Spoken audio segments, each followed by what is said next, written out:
Boa noite, galera do bem. Aqui vos fala o professor Aurélio Borges. E aí, voltando mais uma vez para terminar aí de tirar as dúvidas de vocês em relação às questões de Enem vestibular para a prova amanhã, hein? Dessa vez nós vamos pegar aí as páginas 172 até a página 175. Não esquece de ir lá no nosso canal, Aurélio Borges, e no YouTube, inscreve no canal, dá o seu like e coloca lá seu comentário, se puder, certo? Em relação às nossas aulas aí. Muito bem, vamos para a primeira questão. E a primeira questão vai falar de um assunto sobre oceanos e mares. E aí, antes da gente tratar realmente das questões, essa questão especificamente uma questão de somatório, certo? De somatório, nós vamos querer que vocês prestem atenção em duas coisinhas aqui importantes. As características dos oceanos e mares. E aí nós temos duas características importantes aqui. A temperatura, né, dos oceanos e a salinidade. E aí nós temos que apontar alguns pontos importantes aqui em relação a isso, porque a questão vai falar um pouco sobre essa questão. A temperatura dos oceanos nas regiões tropicais, ou de uma certa maneira nas regiões tropicais, ela é, na sua superfície, ela é quente. Mas à medida que eu aprofundo, tanto faz nas regiões tropicais como nas regiões polares, quanto mais eu aprofundo ao mar, adentro ao mar, a temperatura vai ficar fria, né? Mas nas regiões tropicais, na superfície do mar, a temperatura ela é mais quente. Por quê? Por conta da evaporação. Então, nas regiões tropicais é quente a superfície do oceano, certo? Nas regiões polares, a temperatura ela é mais amena. Mas à medida que eu aprofundo, né? À medida que eu aprofundo, certo? À medida que eu aprofundo, a temperatura vai ficar mais fria. Okay? Outra característica é a salinidade. A salinidade o que é a salinidade? A concentração de sal por litro de água. Qual é a característica aqui em relação aos mares das regiões tropicais? Os mares e oceanos das regiões tropicais, a salinidade ela é maior. Por quê? Porque é uma maior evaporação da água e, por consequência disso, né, há uma maior concentração de sal por litro de água. Então, a salinidade, quer dizer, os mares nas regiões tropicais, a sua salinidade é maior. Já nas regiões polares, o que é que vai acontecer? Vai acontecer o contrário. A salinidade é menor. Provocada pelo quê? Provocada pelo aumento da quantidade de água por conta do derretimento das geleiras lá nos polos, certo? Então, em cima das informações, nós vamos para a questão agora, que é a questão 1, certo? E aí o item correto, meu povo, o item correto aí é o item 5, que diz assim: possui correntes marítimas que se movimentam no sentido anti-horário, no hemisfério sul e no sentido horário no hemisfério norte, e podem ser frias ou quentes e influenciam o clima de algumas regiões do planeta. Eu coloquei essas características aqui, que é a temperatura e a salinidade, mas eu não posso deixar de falar da questão das correntes marítimas. O que são correntes marítimas, né? O que são correntes marítimas? São verdadeiros rios por baixo do oceano. E aí nós temos as correntes marítimas quentes e as correntes marítimas frias, tá? As correntes marítimas quentes e as correntes marítimas frias, certo? Galera, retomando nosso papo, a gente estava aqui falando sobre correntes marítimas, né? E aí a gente percebe que as correntes marítimas são quentes e frias. E com correntes marítimas quentes, né? As regiões tropicais e as correntes marítimas frias nas regiões polares. as regiões tropicais, né? Ou melhor, das regiões polares vai para as regiões tropicais e a das regiões tropicais vai para as regiões polares. Para quê? Para causar um equilíbrio térmico no nosso planeta, certo? Por isso que exatamente o item correto aqui é o item 05.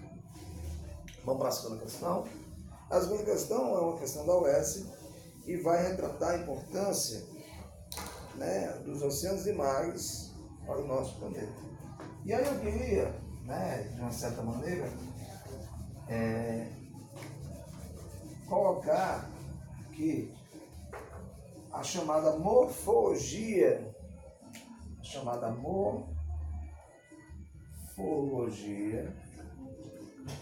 dos oceanos.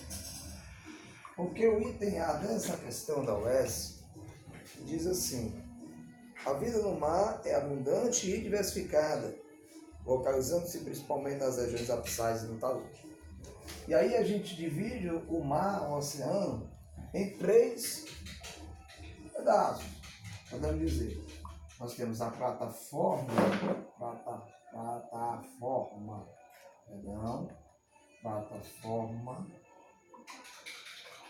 continental. Nós temos o talude continental, tá? O talude continental. E nós temos as regiões abissais, tá? As regiões abissais. A plataforma continental, se a gente considerar, vamos supor o seguinte: nós estamos na praia. Do início do mar, 0 metros, até 200 metros de profundidade, nós temos a plataforma continental. É onde se localiza a maior parte da vida marinha. Então a vida marinha se localiza da plataforma continental até o talude, certo? O talude continental é a parte intermediária entre a plataforma e a região abissal, certo? E a região abissal é a parte mais profunda do oceano, certo? Então o item A, ele é falso. O item correto aqui dessa questão é o item B, porque realmente os oceanos são a fonte primária de água, tá? Que chega aos continentes sob a forma de chuva, né? Então o item correto é o item B. O item C, dizer que é insignificante o papel dos oceanos e dos mares na dinâmica do ciclo hidrológico, isso é absurdo. E dizer que o Brasil não tem interesse na exploração de recursos energéticos localizados no mar é também outro absurdo. Aproveitando que nós estamos aqui, nós temos no nosso país uma grande, né, a região do pré-sal, e é no pré-sal que nós temos aí o petróleo, realmente a exploração do petróleo, ok? Muito bem. Vamos agora para a terceira questão. Essa questão fala do Ártico, né, e do Antártico. Fala do Ártico e do Antártico. A gente pode dizer nesse sentido, né, do Ártico e do Antártico. O Ártico, né, a gente considera o Polo Norte, região do Ártico. E o Antártico, a gente considera o Polo Sul. E aí vai dar essa questão, característica dos dois. Basicamente, a gente pode dizer que o item correto aqui é o item E, tá? É o item E. Localizado nas terras e mares entre a Ásia e a América do Norte, habitado por pesquisadores que ocupam temporariamente bases científicas mantidas por diversas nações. A Antártida, ou Antártico, né? Realmente nós temos aí a base realmente dos pesquisadores lá na região do Antártico, certo? Ok? Vamos à quarta questão. A quarta questão vai nos tratar, nesse sentido, a quarta questão, a respeito das águas oceânicas e sua ação sobre o planeta, assinal que for correto. A 1 vai falar estritamente sobre a questão das correntes marítimas, que nós já relatamos aqui, e o item é verdadeiro, certo? Na 2, a 2 vai falar uma relação entre oceano e massas de ar, porque os oceanos também formam as massas de ar. O que são as massas de ar? Eu sempre digo nas aulas que a massa de ar são as meninas superpoderosas do clima. Por quê? Porque elas são capazes de modificar o clima no local onde elas vão atuar, certo? Então a 2 é verdadeira. A 3 vai falar de um fenômeno, né? O item 3 vai falar de um fenômeno que é típico, que é um fenômeno oceânico, né? A gente fala aqui do El Niño, que é o aquecimento.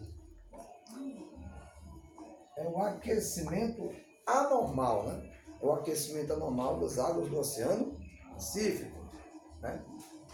É o aquecimento da água do Oceano Pacífico. Então, como é um fenômeno oceânico, o item 3, o item 4 que é verdadeiro. Já o item 5, né, vai falar, dar uma característica aqui, dizendo assim: a proximidade e o distanciamento dos oceanos são fatores influenciadores na distribuição geográfica das chuvas sobre as áreas continentais, embora as correntes marítimas frias contribuam para a estabilidade da atmosfera e o surgimento das áreas desérticas. E aí, falando de deserto, né, que é uma outra relação aqui, nós podemos dizer, certo? Nós temos que falar a questão do deserto. O deserto é formado exatamente, e tem 2 tipos de deserto. São os desertos quentes, formado pela ação das correntes marítimas quentes, tá? E os desertos frios, ocasionados pelas correntes marítimas frias. Só que tem uma característica: as correntes marítimas quentes são quentes e secas. Os desertos frios são formados pelas correntes marítimas frias e secas, não trazendo umidade realmente para as regiões onde eles estão, certo? Então também esse item 8 é verdadeiro. E o item 16 também se torna verdadeiro, porque fala aqui que a evaporação das águas dos oceanos é a principal fonte da umidade do ar atmosférico, pois eles cobrem por volta de 71% da superfície do planeta. Então o item 16 é verdadeiro, todos os itens dessa questão 4 é verdadeira, e aí a gente somando tudo dá 31. A questão 5, ele vai tratar de um assunto, né? Sobre a questão dos mares, né? E aí, em relação aos mares, o que são mar, né? O que é mar? Mar são porções do oceano, né? São porções do oceano. E aí nós temos 3 tipos de mar. Nós temos os mares mares abertos, que são aqueles que têm uma ligação, né? Tem uma ligação direta com o oceano, certo? Aí eu posso dar o exemplo: o Mar do Norte, Interdimensional. Nós temos os mares, chamados mares interiores, são aqueles mares, né? São aqueles mares que, para ter uma ligação com o oceano, eles precisam estar ligados aos chamados estreitos. E nós temos também os mares fechados. Os mares fechados são aqueles mares que não tem nenhuma ligação com o oceano algum. E aí, em cima disso aí, em cima dessa informação, a quinta questão nós já podemos dizer que é o item A, né? Que é o item A, porque ele fala do mar Mediterrâneo, do mar Negro, e eles dizem aqui que comunicam com os oceanos através da abertura denominada estreito. Então, mares interiores, que é o caso do mar Mediterrâneo, no caso do mar Negro, são 2 tipos de mar que trabalham, né, que são ligados em relação aos estreitos. Ok. A 6ª questão, que é uma questão do Enem, né? A questão do Enem aqui, ela vai retratar, minha gente, ela vai tratar a questão em relação a essa pergunta aqui. Por que o nível dos mares não sobe, mesmo recebendo continuamente as águas dos rios? E aí, como diz a própria questão, já foi formulada, né, essa questão já foi formulada por sábio da Grécia Antiga. Hoje responderíamos que o item correto dessa questão, meus amigos, os meus colegas, meus alunos, é o item A. Porque tem uma relação direta mar, rio, evaporação. Principalmente aqui nas regiões tropicais. Então, nas regiões tropicais, a evaporação da água do mar, óbvio que o rio deposita suas águas no mar, a evaporação vai dar exatamente esse equilíbrio para que o mar não aumente, né? Não aumente de tamanho, não aumente de quantidade, não suba o seu nível de água, tá certo? Então, a sexta questão é o item A. A sétima questão, né? A sétima questão do livro vai falar de um cidadão chamado Alexandre von Humboldt, né? Que foi o primeiro pesquisador a pesquisar sobre uma corrente marítima muito conhecida que leva o seu nome, a corrente de Humboldt. A corrente de Humboldt, também conhecida como corrente do Peru. Por que do Peru? Porque essa corrente ela nasce na região polar, mas vai atuar exatamente aonde? No Peru. Tá? No Peru, certo? Vai atuar no Peru. Então, o item correto aqui, qual é a característica dessa corrente? É uma corrente extremamente fria. Então, em relação à questão, a sétima questão, o item correto a ser marcado é o item A de amor, certo? Tá gostando do vídeo? Dá seu like lá, coloca seu like, dá o like e se inscreva no nosso canal aqui para a gente poder exatamente cada vez mais ir preparando novas aulas, tirando novas dúvidas para vocês, tá certo? E agora nós vamos para a oitava questão. A oitava questão fala de um assunto que ainda nós não trabalhamos em sala, mas é um assunto que fala sobre a questão das fontes de energia. Né? Sobre a questão das fontes de energia. E aqui o texto, né, ele vai falar de um tipo de energia chamada de energia mareomotriz. Tá? Eu não vou elencar aqui os tipos de fonte de energia, eu vou especificar agora somente esse tipo de fonte de energia, porque é o que o texto pede. Ele diz aqui a energia das ondas. Então a energia mareomotriz é a energia oriunda da força das marés. A transformação da energia elétrica a partir da força das marés.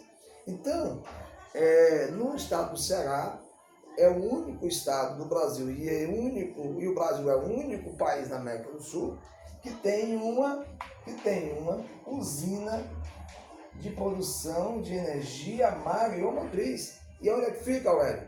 Onde é que fica, meus irmãos? Fica exatamente localizado no Porto do Pecém. No Porto do Pecém nós temos a primeira usina de mareomotriz do Brasil e da América Latina, certo? E aí, em cima dessa informação, ele pede para falar sobre a questão das características das marés e das ondas. E aí ele pode dizer o quê? Que as marés, né? Que as marés é pela força gravitacional de quem? Da Lua, certo? Da Lua. E as ondas, elas estão relacionadas à ação do vento. Ação do vento.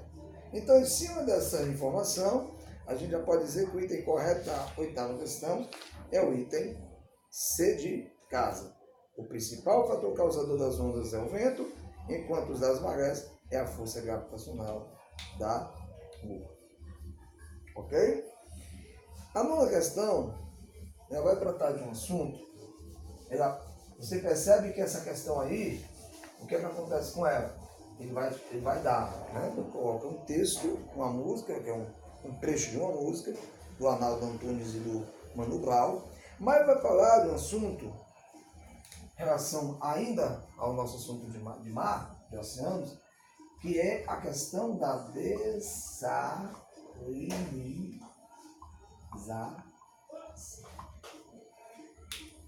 Nós sabemos que o mundo hoje está passando por uma crise muito forte da questão da água. E uma das estratégias que alguns países adotam, principalmente os países do Oriente Médio, Israel, né, Arábia Saudita, entre outros países, é a questão da dessalinização. O que é a dessalinização? É a retirada do sal. É a retirada do sal da água do mar, transformando essa água salgada em água doce e também uma água potável para o abastecimento das populações. Então aí, qual é a questão que se retrata muito sobre a questão da dessalinização? Porque a dessalinização, meus queridos irmãos, meus queridos amigos, meus queridos alunos, é um processo caro. É um processo caro. E por ser um processo caro, em muitos países ele encontra dificuldades da sua implementação. Certo? Então, em cima disso aí, falando disso, a questão coloca como item correto, que o item correto dessa questão é o item E. Porque o processo de salinização pode ser acontecido tanto na água do mar, como em águas continentais salobras. O que são águas continentais salobras? São águas salinizadas também, certo? A décima questão, ele vai falar de um outro assunto, né? Um outro assunto aqui, que é a questão da poluição do mar. Óbvio, causada pela ação do próprio homem, né? Ele vai dar um pequeno texto aqui. Esse texto fala assim: os oceanos recebem todo o impacto dos desperdícios humanos, seja por descarga deliberada ou por arrasto natural. Ao menos 83% de toda poluição marinha deriva da atividade realizada em terra firme. Então, ele pede sobre esse fenômeno, né, da questão da poluição do mar. É correto, pode-se afirmar que, certo?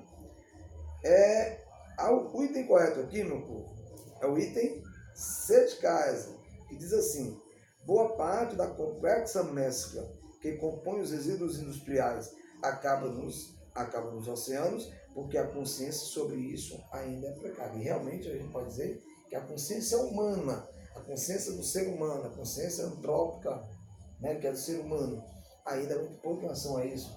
Eles não pensam que o mar, né, sofrerá, toda a vida marinha sofrerá consequências diretas por conta da poluição, certo? Aí nós temos a poluição atômica, né, que muitos países do mundo armazenam os rejeitos atômicos em tambores e jogam no mar. Nós temos também a poluição por resíduo sólido, o famoso lixo. Nós temos a poluição também pela questão do esgoto derramado, esgoto industrial, esgoto doméstico também, no mar. Aqui em Fortaleza mesmo nós temos, na praia da Leste Oeste, o interceptor oceânico, onde é jogado todo o esgoto, óbvio que passa por um processo de tratamento, mas todo o esgoto de Fortaleza é jogado no mar. Por isso que ali na praia da Caça e Pesca não, na praia da Leste Oeste, é um deles, vamos acordo. Um cheiro absurdo. Então, vamos para a 11ª. Ele fala aqui da chamada crise ambiental oceânica, né? Crise ambiental oceânica. E ele fala de uma expressão chamada de zonas mortas. Óbvio que pelo nome, são zonas do mar que já não tem mais nenhum tipo de vida, né? Extinção aí. E ele pede para marcar a opção, uma das opções aqui, qual é a alternativa correta.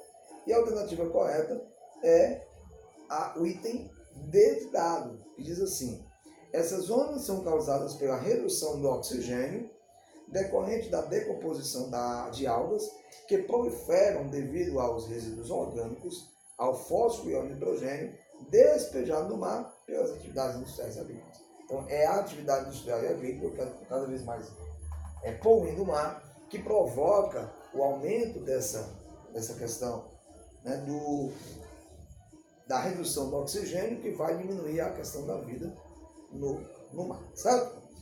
Chegamos agora na 12ª questão, né, e vai falar aqui da questão das áreas costeiras, a questão da posição dos ventos, né? Que há exatamente essa, como diz a questão, nas áreas costeiras a direção dos ventos muda, em geral, radicalmente no decorrer do dia. Esse fenômeno pode ser explicado por dois fatores a seguir.